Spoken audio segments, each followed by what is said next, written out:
It started on the Brooklyn waterfront. A longshoreman's son, raised in the shadow of the docks, learning early that power belonged to the men who could enforce it. His name was Anthony Casso. By the 1980s, he was the underboss of the Lucchese crime family, ordering murders, arranging bombings, and corrupting police detectives sworn to stop him. He hunted informants without mercy until the day he became one. This is the story of how fear built his empire and how betrayal brought it down. Anthony Salvatore Casso was born on May 21, 1942 in South Brooklyn, New York City, the youngest of 3 children born to Michael and Margaret Casso, whose maiden name was Cucquello. His grandparents had arrived in America from the Campania region of Italy in the 1890s, part of the great wave of southern Italian immigration that reshaped neighborhoods along the East Coast. By the time Anthony was born, the family was settled into the tight, working-class blocks near the docks, where longshoremen worked hard days and children learned early which men carried influence. Casso's father, Michael, earned his living as a longshoreman on the Brooklyn waterfront. It was demanding work, physical and unforgiving. The docks were controlled in large part by organized crime, and influence often meant survival. Michael had a criminal record for burglaries dating back to the 1940s, though he also worked steady shifts to support his family. According to later accounts, he urged his son to avoid the life that hovered around the piers. Anthony grew up in that environment, close enough to the power structure of organized crime to see how it functioned. His godfather was Salvatore Calimbrano, a Maid member and Kappa regime in the Genovese crime family. In that world, a godfather was more than a ceremonial role. It signaled proximity to authority. It meant access. It meant expectations. As a teenager, Casso developed a reputation for violence. He dropped out of school at 16 and joined his father working as a longshoreman. But the docks were only part of his education. On rooftops in South Brooklyn, he and his friends set up makeshift shooting ranges. Casso became known as a crack shot with a pistol. He also made small amounts of money shooting predatory hawks for pigeon keepers who paid to protect their birds.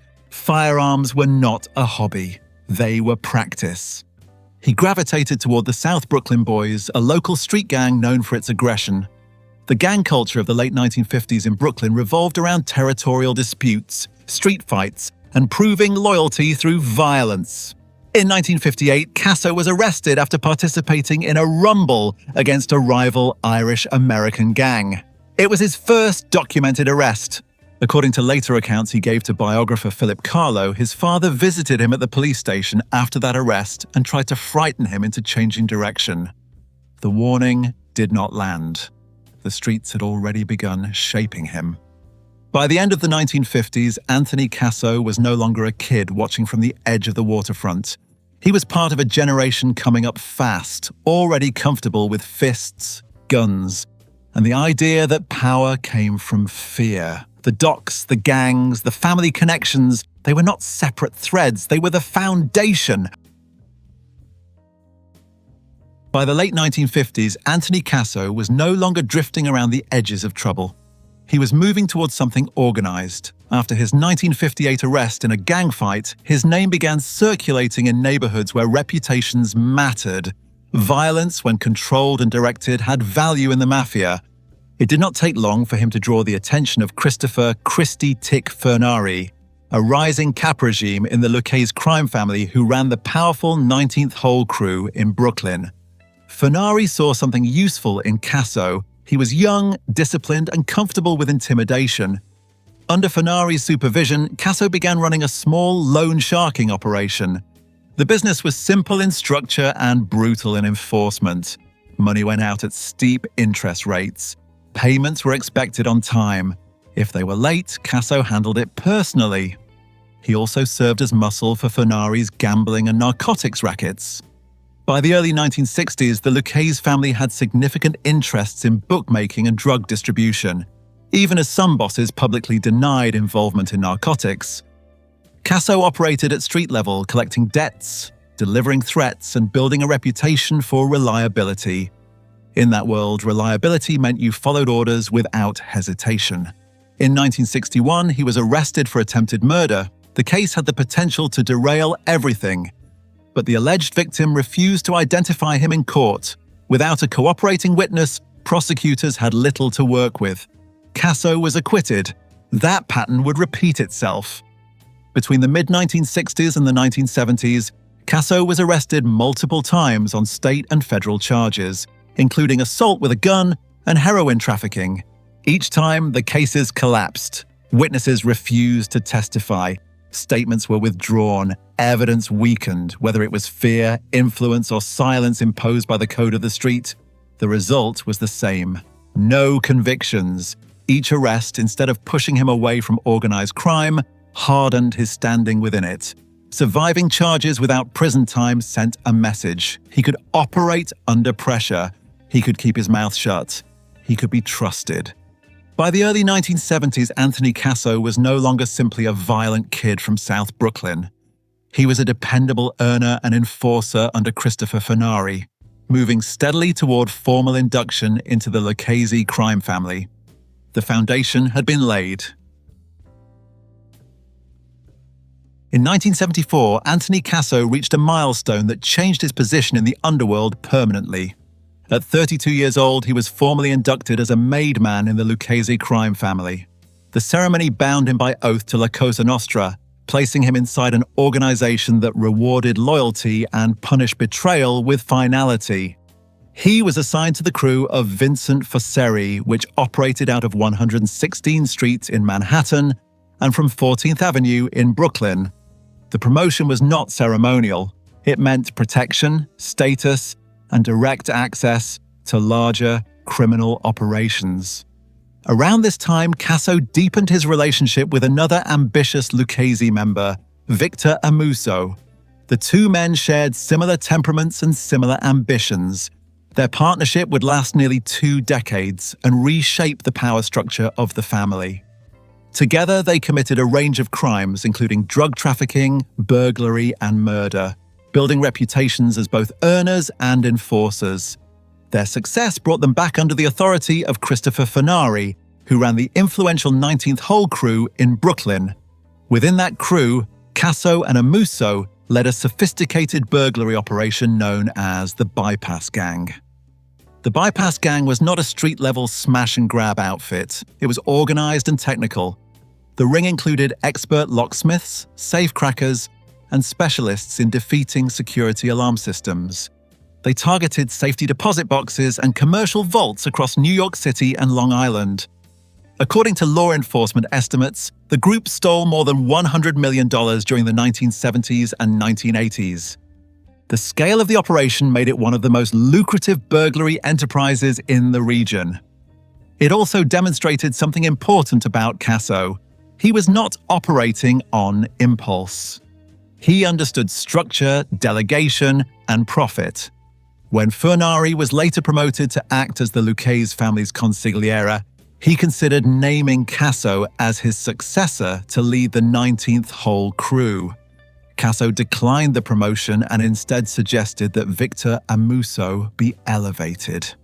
Casso then became Amuso's trusted right hand. It was a strategic decision. Power shared between two loyal partners could be more stable than power claimed alone. By the early 1980s, Anthony Casso had moved far beyond the docks of South Brooklyn. He was a made man with influence, commanding a burglary ring that generated millions and operating alongside a partner who would soon rise even higher. The groundwork for the next phase of his career was already in place. By December 1985, the balance of power in New York's Mafia families was already fragile. Paul Castellano, the boss of the Gambino crime family, had grown increasingly isolated. On December 16, 1985, as he arrived at Sparks Steakhouse in Manhattan, gunmen stepped forward and shot him to death. The killing had been organized by Gambino captain John Gotti, who believed Castellano's leadership was weak and damaging to the family. The assassination was carried out without approval from the Commission, the governing body that regulated disputes and sanctioned executions among the 5 families. In the world Casso operated in, killing a boss without permission was a direct challenge to the structure that kept the underworld stable. According to Casso's later accounts, he had been approached beforehand by Gambino capo regime Frank De Chico, who was involved in the conspiracy.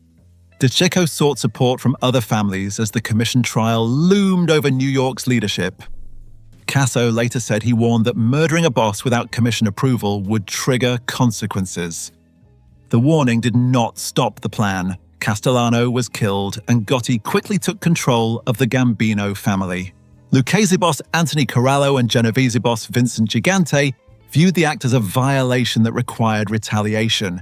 They authorized a plan to eliminate Gotti, De Chico, and others involved in the Castellano murder. Victor Amuzzo and Anthony Casso were selected to oversee the operation. They were instructed to use a car bomb and attempt to shift suspicion towards Sicilian mobsters, known as Zips, who had a reputation for using explosives. Car bombs were rarely used by New York families because of the risk of collateral damage. That restriction did not apply here. Through Gambino, Captain Daniel Marino, who acted as an inside source, Casso and Amuzzo learned that Gotti was scheduled to attend a meeting at the Veterans and Friends Social Club in Brooklyn on April 13, 1986. The target vehicle was a Buick Electra used by Gambino underboss Frank De Chico. An unaffiliated crew was used to plant the explosives. The plan depended on timing. On the day of the meeting, John Gotti cancelled at the last minute. De Chico arrived without him. When the bomb detonated, it killed De Chico and injured another man who had been mistaken for Gotti. The intended target walked away untouched. The failed bombing did more than eliminate De Chico. It deepened mistrust among the families and intensified scrutiny from law enforcement. It also demonstrated how quickly strategic calculations could collapse into chaos.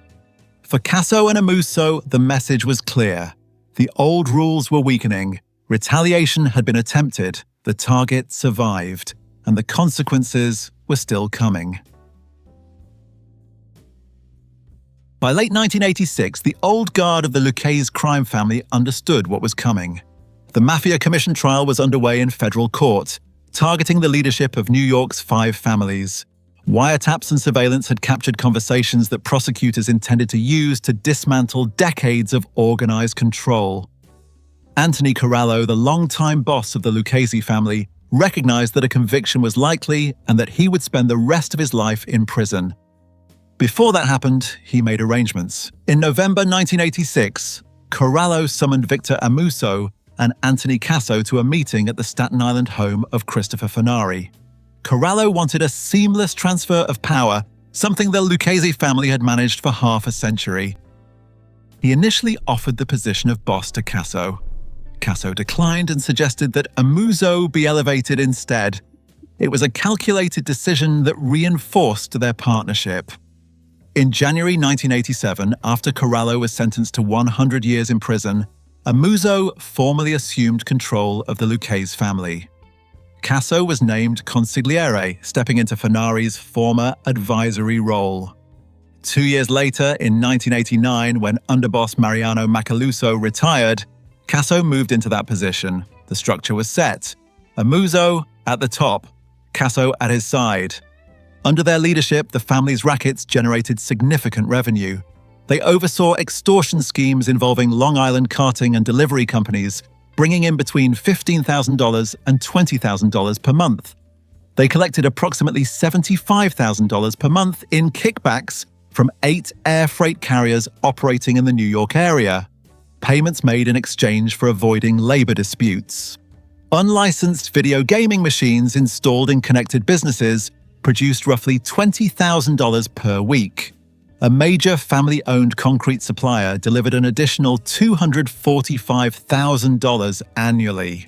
The Garment District protection rackets added more than $200,000 per year, alongside cuts from crimes committed by the family's soldiers. Joint ventures with other families also produced large payouts. In one instance, Casso and Amuzzo split $800,000 from the Colombo family for assistance in stealing steel from a construction site along Manhattan's West Side Highway. In another deal, they received $600,000 from the Gambino family for allowing the takeover of a Lucchese-protected contractor on a Coney Island housing project. Casso also exerted control over Greek-American crime figure George Kalikatas, who paid him $683,000 in 1990 alone for protection covering loan sharking, gambling, and extortion operations in Astoria, Queens. Money flowed upward. Loyalty was expected downward. By the end of the 1980s, Victor Amuso and Anthony Casso controlled one of the most profitable criminal organizations in New York City. The commission trial had reshaped the hierarchy of organized crime, but inside the Lucchese family, authority appeared stable. Behind that stability, pressure was building. By 1986, Anthony Casso's reach extended beyond the traditional Italian neighborhoods of Brooklyn and Queens. Brighton Beach had become home to a growing Russian immigrant underworld, and where there was money moving in volume, there was opportunity. One of the most powerful figures in that community was Marat Balagula, a Russian-born gasoline bootlegger running a multi-billion-dollar fuel tax evasion scheme. His operation generated enormous profits by avoiding federal and state fuel taxes, and it quickly attracted attention from New York's established crime families. Balagula found himself under pressure from multiple sides. Colombo family Kappa regime Michael Franzese had begun shaking down members of Balagula's crew. To stabilize the situation, Balagula approached Christopher Furnari and requested a sit-down at the headquarters of the Lucchese family's 19th hole crew in Brooklyn. According to later accounts, Furnari proposed a structured arrangement. Balagula and his people would operate under Lucchese protection. In return, the family would receive a share of the profits. The agreement ensured that other Italian families would respect the territory. Anthony Casso became the point man. The alliance was profitable for both sides. Street tax from Balagula's gasoline operation became one of the most significant earners for the five families during a period when drug trafficking was under intense law enforcement scrutiny. The Russians gained protection. The Italians gained revenue and influence inside Brighton Beach. Then violence disrupted the arrangement. Balagula's rival, Vladimir Reznikov, another Russian immigrant, decided to challenge him directly. Reznikov drove to Balagula's office in the Midwood section of Brooklyn and opened fire with an AK-47. One of Balagula's associates was killed and several secretaries were wounded. The attack was direct and public. On June 12, 1986, Reznikov escalated further. He entered the Rasputin nightclub in Brighton Beach, approached Balagula, pressed a 9mm Beretta to his head, and demanded $600,000 in exchange for his life. He also demanded a percentage of Balagula's business and threatened his family. Shortly after the confrontation, Balagula suffered a massive heart attack. He insisted on being treated at his home in Brighton Beach, believing it would be harder for Reznikov to reach him there. When Casso arrived and heard the full account, he viewed the attack as more than a dispute between Russian criminals. In his view, Reznikov had defied an arrangement sanctioned by the Lucchese family. Casso told Balagula to send word that the money was ready and that Reznikov should return to the nightclub the next day. After receiving Christopher Furnari's permission, Casso and Victor Amuso authorized the killing. The following day, Reznikov arrived at the Rasputin nightclub expecting payment. When he realized Balagula was not present, he became angry and stormed into the parking lot. There, DeMeo crew veteran Joseph Testa approached him from behind and shot him dead. Anthony Center waited nearby as the getaway driver. The message traveled quickly through Brighton Beach. After Reznikov's murder, Balagula's positions stabilized. According to Casso's later account, there were no further challenges from rival Russians. The alliance between the Lucchese family and elements of the Russian underworld had been enforced with finality. For Casso, it was another demonstration of how organized crime expanded, not through speeches, through enforcement. By 1988, the Lucchese family was operating under new leadership, and the tone at the top had shifted. Paul Vario, a longtime capo regime whose crew operated in Brooklyn, died in federal prison that year. His passing created an opening. Victor Amuso and Anthony Casso promoted Alphonse Darko to take over Vario's former crew. Darko had been a loyal member of the organization, and under the new administration, he was given increasing responsibility. 2 years later, Amuso selected Darko to organize what became known as the Construction Panel. The panel was composed of Lucchese members tasked with overseeing labor unions and construction companies under the family's control. It also coordinated joint ventures with other New York families. Construction had long been one of the Mafia's most reliable revenue streams, and the panel centralized oversight under Amuzzo and Casso's direction.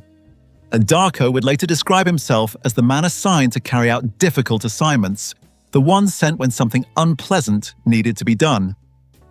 At the same time, tensions were building in New Jersey. The Lucchese family's Jersey crew, led by Capo regime Anthony Axaturo, had operated with a degree of independence for years.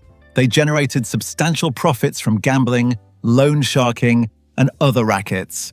Amuzzo and Casso demanded a larger share of those earnings. Axaturo resisted. What followed became known inside the family as the Whack Jersey Order. Amuzzo and Casso directed Darko and members of the Vario crew to prepare for the elimination of the entire Jersey crew. The order was sweeping. It was not limited to one target. It was an internal purge. According to later accounts, Amuzzo and Casso also authorized a contract on Axaturo's wife. That decision crossed a line. Mafia rules traditionally forbade the killing of relatives who were not involved in criminal activity. Casso later claimed that Axaturo had involved his wife in the crew's operations and that this justified the threat. Axaturo saw it differently. To him, the contract violated one of the organization's core boundaries. Faced with the prospect of his crew being wiped out and his wife targeted, Axaturo chose to cooperate with federal authorities. His decision marked a significant breach inside the Lucchese structure. It signaled that fear was beginning to outweigh loyalty. The Jersey conflict revealed something about the Amuzzo and Casso administration. Their approach to enforcement was broader and less restrained than previous leadership. Internal discipline had always been part of Mafia governance. What changed during this period was the scale and the willingness to test long-standing rules. By 1990, the family still generated large profits from construction and other rackets. On the surface, the organization appeared strong. Beneath that surface, internal fractures were widening, and informants were beginning to emerge from within its own ranks. By 1990, the pressure from federal prosecutors was tightening. The commission trial had already dismantled parts of the old leadership across New York. Wiretaps, cooperating witnesses, and coordinated indictments were changing the landscape. In early 1991, Anthony Casso received an early warning from a secret law enforcement source that a federal indictment was imminent. The warning gave him and Victor Amuzzo time to act. They disappeared. Before going underground, Casso summoned Alphonse Darko to a meeting at the Civil War-era Rodman Gun Monument in John Paul Jones Park in Bay Ridge, Brooklyn. There, Casso handed Darko a list of phone booth numbers and secret addresses. He told him that he would serve as acting boss until further notice. From that point forward, communication would move through coded calls and carefully arranged meetings. Casso and Amuzzo relocated between safe houses, including meetings in Scranton, Pennsylvania, and various locations in Brooklyn. They continued to issue orders while avoiding arrest. One of those orders targeted Peter Chiodo. Chiodo was a Lucchese-made man and Capo regime who had been indicted in the Windows case, a major federal prosecution involving corruption in the window replacement industry. Without seeking permission from Amuzzo or Casso, Chiodo pleaded guilty. In the culture of organized crime, pleading guilty without approval was viewed as a signal that cooperation might follow. In early 1991, Amuzzo and Casso ordered Chiodo's execution. Casso assigned the job to Darko, despite Darko's knowledge that Casso had once been close to Chiodo. On May 8, 1991, two Lucchese gunmen ambushed Chiodo at a gas station on Staten Island. He was shot 12 times in the arms, legs, and torso. By medical accounts, his obesity prevented the bullets from striking vital organs or arteries. He survived, though he sustained permanent damage to his right arm and multiple abdominal wounds. The survival changed the equation. After the failed assassination, Casso delivered a message through Chiodo's lawyer. If Chiodo testified, his wife would be murdered. That threat crossed a boundary that had long been observed within the Mafia. Family members not involved in criminal activity were traditionally considered off-limits. The threat achieved what bullets had not. Chiodo chose to cooperate with federal authorities in order to protect his family. Inside the Lucchese organization, paranoia grew. Amuzzo and Casso blamed Darko for the failure of the Chiodo hit. In July 1991, during a meeting on Staten Island, they replaced Darko as acting boss with a four-man panel of capo regimes. Though Darko was technically part of that panel, he understood that trust had eroded. On July 29, 1991, federal agents arrested Victor Amuzzo after receiving a tip about his location. Casso became the de facto leader of the Lucchese family. There was speculation that Casso himself had leaked Amuzzo's whereabouts, though that claim has been disputed. What is documented is that after Amuzzo's arrest, Casso sent $250,000 in cash to Amuzzo's wife, fulfilling money that had been owed. With Amuzzo in custody and internal defections mounting, Anthony Casso stepped fully into the role of acting boss. He was now leading a family under siege from the shadows, with informants multiplying and federal cases advancing. The violence did not slow, it intensified. By September 1991, the damage inside the Lucchese family was no longer contained. Alphonse Darko, who had once been entrusted with running the family during Victor Amuzzo and Anthony Casso's absence, made a decision that sent shockwaves through organized crime. Convinced that Amuzzo and Casso no longer trusted him and that he and his family were marked for death, Darko contacted FBI agent Robert Marston. He revealed that Casso had begun authorizing killings that extended beyond traditional mafia boundaries, including targeting relatives of suspected informants. That night, Darko and his family entered the Federal Witness Protection Program. For Casso, the betrayal confirmed his growing suspicion that informants were everywhere. Retaliation followed. On March 10, 1992, Lucchese enforcer Michael Spinelli carried out an attack in Bensonhurst, Brooklyn. The target was Patricia Capozzalo, the sister of cooperating witness Peter Chiodo. Spinelli approached her while she was driving and opened fire. Capozzalo was struck in the arm, back, and neck. She survived the shooting. The message was unmistakable. Cooperation would carry consequences beyond the individual. The violence escalated again in early 1993. On February 2, 1993, the body of Frank Signorino, Peter Chiodo's uncle, was discovered frozen inside the trunk of a car in East New York. He had been shot multiple times in the head. A black plastic bag had been wrapped around him. The killing was another strike at Chiodo's extended family. 10 days later, on February 12, 1993, Lucchese members set fire to the garage of Annette Signorino, Chiodo's 95-year-old grandmother in Gravesend, Brooklyn. The arson targeted an elderly woman with no involvement in organized crime. The act reflected how far the boundaries had shifted under Casso's leadership. During this same period, Casso ordered additional murders and plots within his own ranks. In 1993, he directed George Zappola, Frank Bones Papani, and Lucchese consigliere Frank Lastarino to murder Stephen Crea, a Bronx Kappa regime within the family. The internal distrust had reached a point where established members were viewed as potential threats. At the same time, Casso continued to authorize executions of individuals he suspected of being informants. By his own later admissions, he had either personally killed or ordered the killing of numerous people he believed had spoken to law enforcement. Law enforcement officials would later describe this period as one marked by extreme paranoia. The pattern was clear. Each defection intensified the response. Each indictment widened the circle of suspicion. By early 1993, the Lucchese family was operating in an atmosphere of fear, both from federal prosecutors and from within its own hierarchy.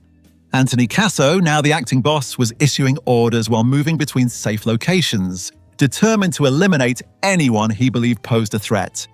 The pressure from law enforcement was closing in, and the methods used to avoid it were beginning to unravel. By early 1993, Anthony Casso had been living in motion for nearly 2 years. He relied on coded phone calls, payphones, and loyal intermediaries. Safe houses shifted between Brooklyn, Staten Island, Pennsylvania, and New Jersey. But the tools that had once protected him were no longer reliable. Law enforcement had begun using evolving cell phone tracking methods, and small mistakes carried larger consequences. Investigators from the Brooklyn District Attorney's Office identified a pattern in calls made by Lucchese consigliere Frank Lastorino. His cell phone was repeatedly connecting to a location near Bud Lake, New Jersey. The information was passed to FBI agent Richard Rudolph, who secured a federal warrant to tap Lastorino's phone. As agents monitored the conversations, they recognized Anthony Casso's voice. The circle tightened. On January 19, 1993, federal agents moved in on a house in Mount Olive, New Jersey. The property belonged to Rosemary Bellotti, Casso's longtime mistress. For years, he had secretly maintained the relationship while married to his wife, Lillian. That morning, agents entered the home and arrested Casso as he stepped out of the shower. The man who had ordered executions from safe houses and payphones was taken into custody without resistance. Inside the house, agents conducted a search that revealed the scale of his operations. They recovered a rifle and approximately $340,000 in cash. More damaging than the weapons or money were the documents. Investigators found detailed internal records outlining the Lucchese family's financial structure. There were monthly tabulations showing how much money Casso and Victor Amuso received from each criminal enterprise. There was a carefully prepared list of Christmas tribute payments collected from various crews. Agents also discovered a typed list of proposed maid members disguised as a wedding guest list. Among the papers were FBI reports that had been provided to Amuso's defense attorneys, evidence of how closely the family monitored federal investigations. The material offered prosecutors a rare look inside the mechanics of a New York crime family. For the Lucchese organization, the arrest marked a turning point. Victor Amuso was already in custody. Alphonse Darco had defected. Peter Chiodo was cooperating. Now the acting boss himself was behind bars. Authority built on secrecy had collapsed under surveillance. Anthony Casso, who had spent years hunting informants, was now facing the full weight of federal prosecution. Anthony Casso had built his reputation on hunting informants. Now he was facing the possibility of dying in prison, surrounded by men he once commanded. After his arrest on January 19, 1993, Casso was held at the Metropolitan Correctional Center in New York, while prosecutors prepared a case that could have ensured he would never see freedom again. Even from jail, he attempted to maintain control. According to federal accounts, he explored escape plans, including an attempt that nearly succeeded when a bribed guard cleared him through security before another officer intervened. There were also discussions about ambushing prison transport and even assassinating the presiding judge, Eugene Nickerson, in order to delay proceedings. The plans never materialized. What did materialize was a calculation, with Alphonse Darco, Anthony Axaturo, and Peter Chiodo prepared to testify against him, and facing charges that included racketeering and multiple murders. Casso reached out to agent Richard Rudolph. He offered to cooperate. He was transferred to the federal prison at La Tuna, near El Paso, Texas, where he was housed in a secure area informally known as the Valachi Suite, named after earlier Mafia turncoat Joe Valachi. There, federal agents began extensive debriefings. At the outset, Casso reportedly told investigators that he committed crimes nearly every time he left his house. When pressed for specifics, he began naming names. He disclosed that two decorated NYPD detectives, Stephen Caracappa and Louis Eppolito, had been on his payroll for years. According to Casso, the detectives were paid thousands of dollars per month and had carried out 8 murders on his behalf. He also stated that they provided sensitive information from police and FBI files, including the identities of informants, information that allegedly led to additional killings. The revelations exposed one of the most damaging police corruption scandals connected to organized crime in New York. Casso's admissions extended beyond corruption. Initially, he confessed to involvement in 12 murders. Under questioning, that number rose. He ultimately admitted involvement in at least 36 killings, along with a broad range of racketeering activities, extortion schemes, and other violent crimes. Federal prosecutors Charles Rose and Gregory O'Connell traveled to Texas to evaluate his usefulness as a witness. While Casso provided extensive detail about the inner workings of the Mafia, agents grew skeptical. He was caught lying about financial assets. He denied involvement in certain retaliatory attacks that evidence suggested were linked to him. He failed a polygraph examination. At one point during debriefings, prosecutors later recalled that Casso appeared to take pride in describing brutal acts, including burying a drug associate alive in the Florida Everglades. Concerns grew about whether a jury would view him as credible. On March 1, 1994, Casso formalized a plea agreement. He pleaded guilty to 70 crimes, including racketeering, extortion, and 15 murders. The plea secured convictions without the uncertainty of trial. He was placed in the Federal Witness Protection Program while serving his sentence, an extraordinary position for a former underboss of a New York crime family. His cooperation, however, did not proceed smoothly. By 1997, federal authorities alleged that Casso had committed multiple infractions while in custody. Accusations included bribing prison guards, assaulting other inmates, and making false statements about other cooperating witnesses, including Sammy Gravano and Alphonse Darco. Prosecutors concluded that he had violated the terms of his agreement. In 1998, Casso was formally removed from the Witness Protection Program. A federal judge declined to intervene on his behalf. The man who once ordered executions for betrayal had broken his oath and then lost the protection he sought. His usefulness to the government had expired. What remained was sentencing. In 1998, the last chapter of Anthony Casso's life in the Mafia system was written in a federal courtroom. After being removed from the Witness Protection Program for violating the terms of his cooperation agreement, Casso stood before U.S. District Judge Frederick Block. The government no longer viewed him as an asset. His plea agreement remained in place, but whatever benefit he had hoped to gain had evaporated. Judge Block sentenced him to 455 years in federal prison without the possibility of parole, the maximum sentence permitted under federal guidelines. It was effectively a life sentence multiplied.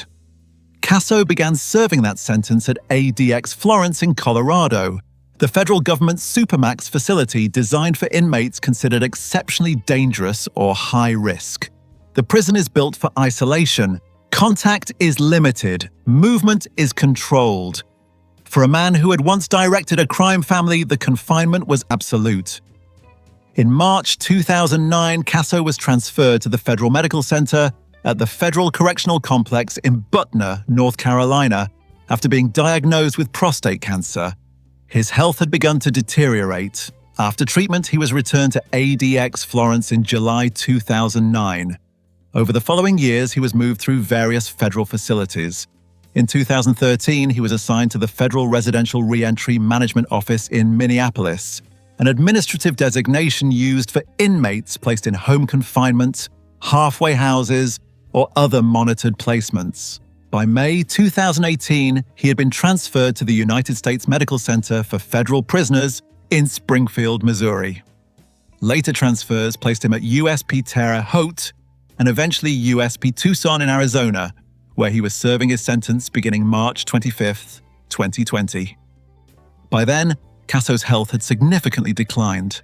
In addition to prostate cancer, he suffered from coronary artery disease, kidney disease, hypertension, bladder disease, and chronic lung problems attributed to years of smoking. He was wheelchair-bound in his later years. On November 5, 2020, while incarcerated at USP Tucson, Anthony Casso tested positive for COVID-19 amid the outbreak sweeping through federal prisons. He was placed in medical isolation. On November 9th, he was transported to a local hospital due to respiratory distress. 8 days later, on November 17th, he was placed on a ventilator. His attorneys filed a motion for compassionate release, citing his deteriorating condition. On November 28, 2020, the request was denied. Anthony Salvatore Casso died on December 15, 2020, at the age of 78 from complications related to COVID-19. He had confessed to involvement in between 15 and 36 murders, admitted to racketeering and extortion, and once stood as underboss of one of New York's 5 families. In the end, he died in federal custody, far from the Brooklyn waterfront where his life began. The arc of his life traced the rise and fracture of a criminal structure built on loyalty, secrecy, and violence. What remained at the end was a prison record, a 455-year sentence, and a long list of names tied to decisions he made.